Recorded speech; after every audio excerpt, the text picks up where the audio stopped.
Have you ever had to deal with people that you felt like they didn't care about you or they didn't have the know how to care? Did you feel like your efforts would go unseen or that you question why? Why are you going through this? Why you don't have what other people have? Why you're not happy? Why you're heartbroken? Why you're going through this? Why you're going through that? Well, what I like to do is I like to look toward the hills from whence cometh my help, and my help comes from the Lord. What I do is I picture and question myself and ask myself, if there is a chance, a slight chance, I would be able to endure what Jesus went through. Because Jesus came in peace. He didn't bother anybody. He didn't try to hurt nobody.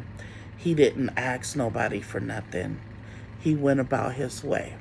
But he was always approached or confronted with issues.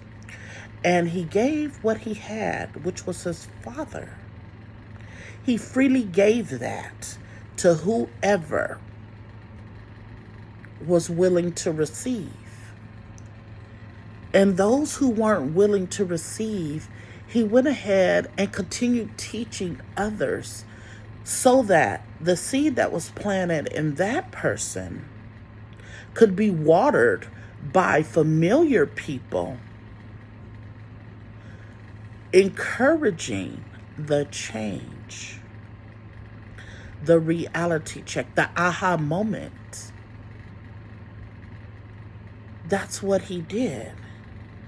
And for that, he was ridiculed, he was beat, he was abused, he was spat on, he was the worst of the worst of the worst things happened to Jesus. But still, without asking why, without saying how come you did, without asking or looking for closure or anything of those sorts, he went to his Father and said, I don't want to do this. Could this cup pass from me? And as he took a breath, in his next breath, he said, not my will, but your will be done. So I say all that to say this, that sometimes the people that we encounter in our life are hard to get along with. They're hard to figure out. And it's not always that you didn't follow God's plan and purpose for your life.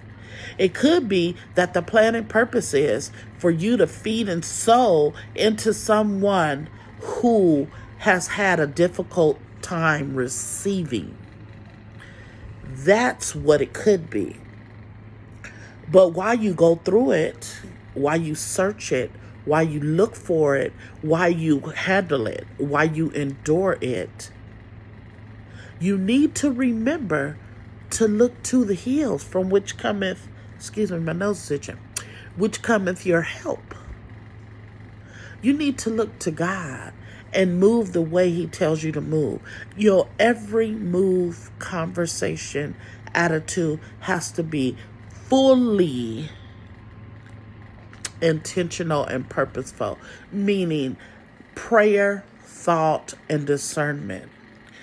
Because if you were given a mission to do with someone that your flesh could not stand and you don't complete your mission, then you send that person back out into the world to not only continue to self-inflict pain on themselves, but to also include every person that they encounter.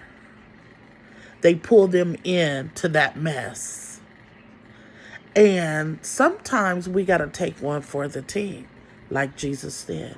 He took it for the team. Guess who the team is? We are the team. So research the 5 spiritual gifts. I'm not going to tell you where it is. You Google it. Find it. Because anything you work hard to figure out, it'll stay. It'll stick. It'll be right here for you.